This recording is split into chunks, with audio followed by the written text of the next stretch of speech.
श्री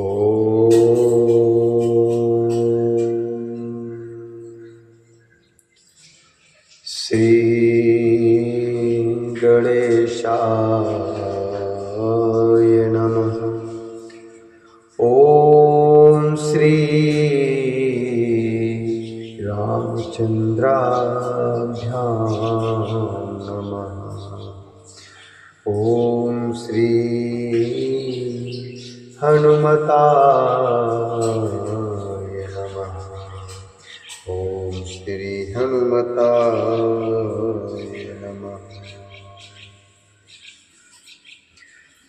श्रीमद् वाल्मीकि रामायण की बालकांड की 28वां सर्ग अर्थात 28वें सर्ग में आज हम प्रवेश करेंगे और जिसमें वर्णन है विश्वामित्र का श्री राम को अस्त्रों की संहार विधि बताना तथा उन्हें अन्यायी अस्त्रों का उपदेश करना। श्री राम का एक आश्रम एवं यज्ञ स्थान के विषय में मुनि से प्रश्न।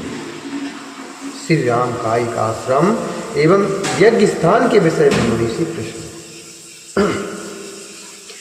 उन अस्त्रों को ग्रहण करके परम पवित्र श्री राम का मुख प्रसन्नता से खिल उठा था।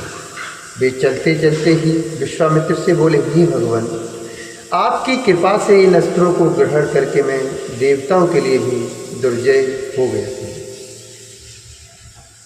गृहीतास्त्रोऽस्मि भगवन् दुराधर्षः शूरैरपि अस्त्राणां त्वहमिच्छामि संहारान् मुनिपुङ्गव। अस्त्राणां त्वहमिच्छामि संहारान् मुनिपुङ्गव। एवमब्रवीत् काकुत्स्थः विश्वामित्रो महातपः संहारान् व्याजहारात् धृतिमान् सुव्रतः शुचिः। संहारान् व्याजहारात् धृतिमान् सुव्रतः शुचिः। भगवान राम ने कहा, हे भगवान, आपकी कृपा से इन अस्त्रों को ग्रहण करके मैं देवताओं के लिए भी दुर्जय हो गया हूँ। हे मुनि श्रेष्ठ, अब मैं अस्त्रों की संहार विधि जानना चाहता हूँ। ककुस्थ कुल तिलक अर्थात श्री राम का ऐसा कहने पर महातपस्वी धैर्यवान उत्तम व्रतधारी और पवित्र विश्वामित्र मुनि ने उन्हें अस्त्रों की संहार विधि का उपदेश दिया। सत्यवन्तं सत्यकीर्तं धृष्टमरभसमेव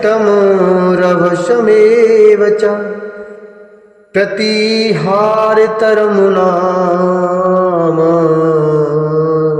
पराङ्मुखं वाङ्मुखं पराङ्मुखं वाङ्मुखम् लक्ष्या विमौचैव दृढनाभ शुनावकौ दशाक्ष शतवक्त्रौ च दशशीर्षशतोदरौ दशशीर्षशतोदरौ पद्मनाभो महानाभो दुन्दुनाभश्वनाभकौ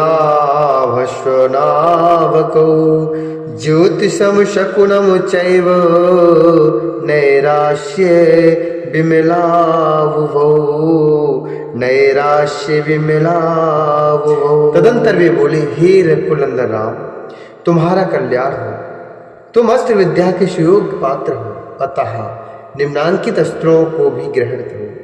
सत्यवान, सत्य कीर्ति, धृष्ट, रभस, प्रतिहरतर, प्रांगमुख, अवांगमुख, लक्ष्य, अलक्ष्य, दृढ़नाभ, सुनाभ, दशाक्ष, शतवक्त्र, दश शीर्ष, शतोदर, पद्मनाभ, महानाभ, दुंदुनाभ, स्वनाभ, ज्योतिष, शकुन, नैराश्य, विमल, दैत्यनाशक, योगंधर और विनिद्र, शुचबाहु, महाबाहु, निष्कल, ब्रुच, सर्चमाली, धृतमाली, सर्चमाली, धृतमाली, वृत्तिमान, रुचिर, पित्रे, सोमनश, विधूत, मकर, परवीर, रथ, धन, धान्य, कामरूप, कामरुचि, मोह, आवरण, जृंभक, सर्पनाथ, पंथान और वरुण। ये सभी प्रजापति कृशाश्व के पुत्र हैं। ये इच्छानुसार रूप धारण करने वाले तथा परम तेजस्वी हैं, तुम इन्हें ग्रहण करो। तब बहुत अच्छा कहकर भगवान प्रभु श्री रामचंद्र जी ने प्रसन्न मन से उन अस्त्रों को ग्रहण किया। उन मूर्तिमान अस्त्रों के शरीर दिव्य तेज से उद्भाषित हो रहे थे। वे अस्त्र जगत को शुभ देने वाले थे। उनमें से कितने ही अंगारों के समान तेजस्वी थे, कितने ही धूम के समान काले प्रतीत होते थे तथा कुछ अस्त्र सूर्य और चंद्रमा के समान प्रकाशमान थे। वे सब के सब हाथ जोड़कर श्री राम के समक्ष खड़े हुए। उन्हें अंजलि बांधे मधुर वाणी में श्री राम से उन्होंने अंजलि बांधे मधुर वाणी में श्री राम से इस प्रकार कहा, हे पुरुष सिंह, हम लोग आपके दास हैं, आज्ञा कीजिए, हम आपकी क्या सेवा करें। तब रघुकुल नंदन श्री राम ने उनसे कहा, गम्यतामिति तानाह यथेष्टम रघुनंदनः मानसाहाकार्य कालेषु साहाय्यं मे करिष्यति। मानसाहाकार्य कालेषु साहाय्यं मे करिष्यति। अथ ते रामो मामन्त्रे कृत्वा चापि प्रदक्षिणम् एवमस्तुति काकुतस्थमुक्त्वा जगर्मुखे यथागतम्। एवमस्तुति काकुतस्थमुक्त्वा जगर्मुखे यथागतम्। सचतानि राघवो ज्ञात्वा विश्वामित्रं महामुनिं गच्छन्नेवाथ मधुरं सलक्षणं वचनं ब्रवीत। तब रघुकुल नंदन राम ने उनसे कहा, इस समय तो आप लोग अपने अभीष्ट स्थान को जाएं, परंतु आवश्यकता के समय मेरे मन में स्थिर होकर सदा मेरी सहायता करते रहे। तत्पश्चात वे श्री राम की परिक्रमा करके उनसे विदा लेकर उनकी आज्ञा के अनुसार कार्य करने की प्रतिज्ञा करके जैसे आए थे वैसे चले गए। इस प्रकार उन अस्त्रों का ज्ञान प्राप्त करके श्री रघुनाथ जी ने चलते चलते ही महामुनि विश्वामित्र से मधुर वाणी में पूछा कि भगवान, सामने वाले पर्वत के पास ही जो यह मेघों की घटा के समान सघन वृक्षों से भरा हुआ स्थान दिखाई देता है, यह क्या है? उसके विषय में जानने के लिए मेरे मन में बड़ी उत्कंठा हो रही है, बड़ी लालसा हो रही है। यह दर्शनीय स्थान मृगों के झुंडों से भरा हुआ होने के कारण अत्यंत मनोहर प्रतीत होता है। नाना प्रकार के पक्षी अपनी मधुर शब्दावली से इस स्थान की शोभा बढ़ाते हैं। हे मुनिश्रेष्ठ, इस प्रदेश की इस सुखमयी स्थिति से यह जान पड़ता है कि अब हम लोग उस रोमांचकारी दुर्गम ताड़का वन से बाहर निकल आए हैं। हे भगवान, मुझे सब कुछ बताइए। शर्वममेशंश भगवन् शर्वममेशंश भगवन् कस्याश्रमपदं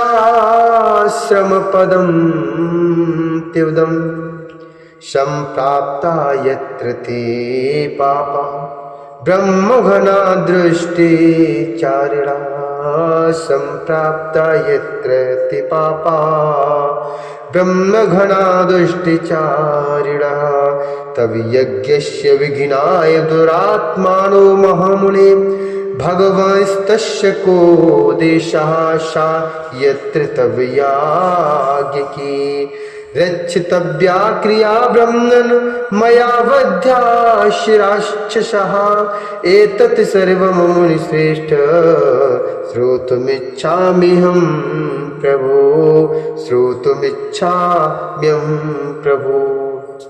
भगवान ने कहा, हे भगवान, मुझे सब कुछ बताइए, यह किसका आश्रम है भगवान? हे महामुनि, जहाँ आपकी यज्ञ क्रिया हो रही है, जहाँ वे पापी दुराचारी ब्रह्म हत्यारे दुरात्मा राक्षस आपके यज्ञ में विघ्न डालने के लिए आया करते हैं, और जहाँ मुझे यज्ञ की रक्षा तथा राक्षसों के वध का कार्य करना है, उस आपके आश्रम का कौन सा देश है?